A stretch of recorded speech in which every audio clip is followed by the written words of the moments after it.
Olá, tudo bem com você? Espero que sim, você é torcedor do São Paulo, tudo bem? Vamos lá, vamos falar neste vídeo sobre este confronto do Tricolor Paulista contra o Vasco da Gama pela Copa do Brasil. É um confronto aí que poderia ser muito mais fácil se o Vasco fosse treinado pelo Marcelo, entregador de coletes, Cabo, né, que é mais um técnico no Brasil que era promissor, aí chegou numa equipe grande, né, aumentou o desafio, aí não soube mais o que fazer. Esse Vasco era um Vasco com vários problemas de identidade no seu jogo, uma equipe que não sabia se defender, uma equipe que tinha problemas para atacar, uma equipe que tinha problemas para fazer a transição do setor defensivo para o setor ofensivo também. Aí contratou o Lisca. Tudo muda muito. A primeira coisa que muda é aquela noção do jogador de que ele pode, por exemplo, agradar o técnico de uma maneira como não estava agradando o anterior. Então o jogador começa a se esforçar muito mais. Todo mundo começa a, inclusive, entregar um pouco mais, até porque, para deixar claro que o problema era do técnico mesmo e não deles, jogadores também. E o resultado foi a equipe do Vasco vencendo o Bugre por 4-1. Há muito que o Vasco não conseguia um resultado tão interessante assim. Inclusive jogando uma bola muito interessante. Mas o tipo de jogo que o Vasco executa contra o Bugre não é o jogo do Lisca. É um jogo que o Lisca pode até praticar, que o Vasco pode praticar contra o São Paulo, mas não é esse jogo do Lisca. Não é esse jogo, por exemplo, das equipes que o Lisca costuma comandar. O América é muito retrato do que é o Lisca. A forma como o América jogava é também a forma como pensa o Lisca. Era uma equipe sem ambição. Pode ter dado muito certo nessa chegada. O elenco do Vasco é um elenco muito bom, na minha opinião. Não é ruim, muito longe disso. Falam que o elenco é ruim, não é ruim. É que é mal explorado pelos seus técnicos. Acho que o Lisca ele tem mais conhecimento do que o Marcelo Cabo. Sabe arrumar muito mais uma equipe, ajustar uma equipe do que o Marcelo Cabo. Isso evidentemente pode acentuar no Vasco a qualidade do seu elenco. Agora eu acho que o que aconteceu na vitória, na primeira partida do Lisca comandando a equipe do Vasco, não foi fruto do que é o Lisca, foi fruto ali de muitas circunstâncias, né, que eu já falei aqui, como é a questão da mudança do técnico e o mental do jogador também muda. Isso pode perfeitamente ficar ausente do jogo contra o São Paulo. Né? O Lisca pode perfeitamente conseguir colocar suas ideias para atuar no Vasco da Gama nesse confronto contra o São Paulo. E isso talvez seja um problema, inclusive. Né? Porque essa versão do Vasco que vence o Guarani foi uma versão do Vasco muito interessante. O Lisca tendo aí a preparação da equipe, de repente aquele Vasco suma um pouco, desaparece um pouco, e um Vasco mais a cara do Lisca entra dentro de campo contra o São Paulo.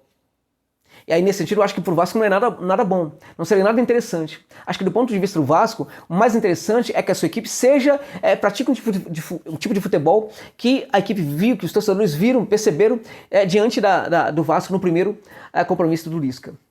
Mas eu acho que não é isso que vai acontecer. Acho que o Lisca vai preparar essa equipe do Vasco para ser uma equipe bem mais defensiva contra o Tricolor. Evidentemente, o Vasco pode se dar muito bem se explorar o setor direito da defesa do São Paulo, onde tem ali um jogador que não deveria estar jogando no São Paulo, que é o Igor Vinícius. Né? Se colocar o Orejuela, talvez dê certo, mas é outro que, de repente, talvez possa não dar certo também.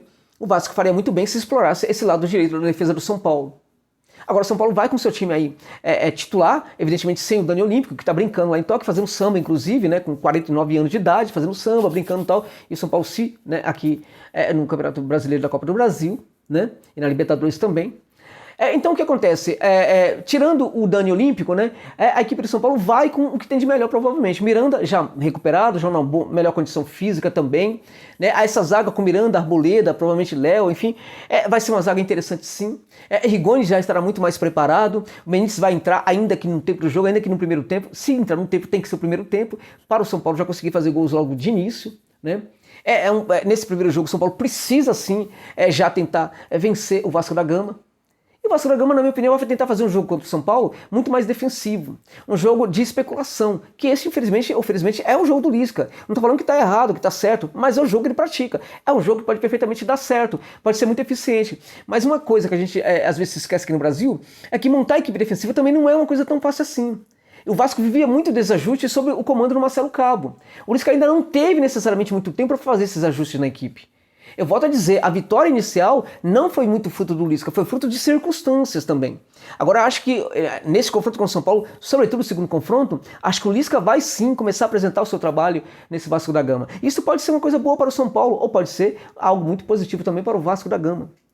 Porque, na minha opinião, colocar a cara dele nesse elenco, na forma dessa equipe jogar, pleitear um jogo realmente defensivo de contragolpe. Só que essa equipe, para fazer esse jogo, ela precisa ter muitos ajustes ali. Ela precisa executar um contragolpe muito bom, ela precisa estar muito bem defensiva, saber se posicionar no primeiro campo de uma maneira brilhante, saber cortar a linha de passe do adversário. Ou seja, não é uma coisa tão simples assim de você fazer no elenco que não estava apresentando esse tipo de jogo eficiente.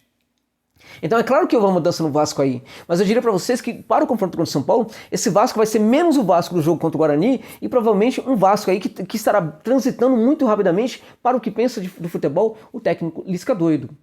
Então quem é que vai vencer esse jogo? Eu acho que o São Paulo é favorito, gente. Não tem como. Em tese, o São Paulo pode vencer. É claro que o Vasco é um grande clube de futebol do Brasil. Está na segunda divisão. É um grande clube de futebol do Brasil. Sempre vai ser. Vasco é uma das maiores torcidas do mundo, né? É uma grande torcida. Eu encontro torcedor do Vasco em todos os lugares por onde eu viajo. Já encontrei.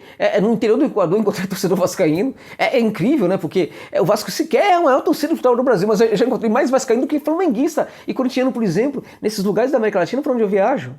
Né? É muito estranho. Né? O Vasco é sim um clube grande, merece todo o respeito, pode sim, mesmo estando na segunda divisão, desbancar o São Paulo, mas acho que o São Paulo é favorito para esse confronto.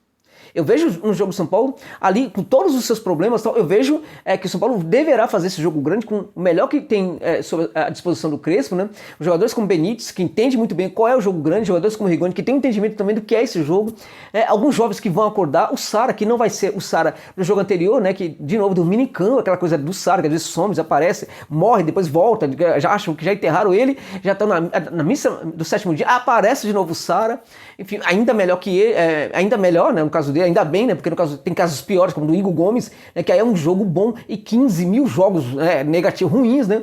Eu não vou nem falar do Igor, o outro, né? Vinícius, que tá no lugar do Dani, o Olímpico, né? E nem vou falar também do Cone, né? O Paulo e nem do Morto, o Bueno, porque esses aí é covardia, falar desses jogadores, muito provável que eles não, esses dois jogadores do ataque, não deverão ir pro jogo contra o Vasco da Gama. E tomara que não vá, porque se forem para o jogo contra o Vascão, a coisa pode complicar muito para o São Paulo. Acho que o São Paulo tem bola assim para vencer o Vasco, acho que o São Paulo é favorito para vencer o Vasco, porque com todos esses problemas que tem, eu vejo ainda mais ajustes na equipe do São Paulo do que no Vasco da Gama. Acho que esses ajustes no Vascão poderão aparecer em pouco tempo no trabalho do Lisca, mas neste momento eles ainda não aparecem. E acho que o Vasco pode perfeitamente, o São Paulo pode perfeitamente superar o Vasco da Gama. Acho que esse resultado de 4-1, talvez, por um lado, ele pode perfeitamente assustar os adversários, mas por outro lado também, para gerar, inclusive, muita confiança no elenco vascaíno. Mas, por outro lado, ele pode também gerar ali uma espécie de deslumbramento, né, do que é o próprio jogo do Vasco. E, de repente, esse jogo ainda não tem essa eficiência toda. Não era assim antes. É muito difícil, é sempre muito provável que ele mude da água para o vinho em tão pouco tempo. A gente precisa pensar muito o Vasco anterior, com algumas mudanças, com um pouco da cara do Lisca, né, como uma equipe que vai enfrentar o São Paulo. E não esse Vasco desse jogo da goleada contra o Bugre. Né? Então, e nesse sentido, por ver mais ajustes no São Paulo, sobretudo com a sua equipe titular, do que no Vasco, o São Paulo é favorito para esse confronto contra o Gigante da Colina. É isso, amigos e amigas. Obrigado pela gentileza de ficarem comigo neste vídeo. Até o final.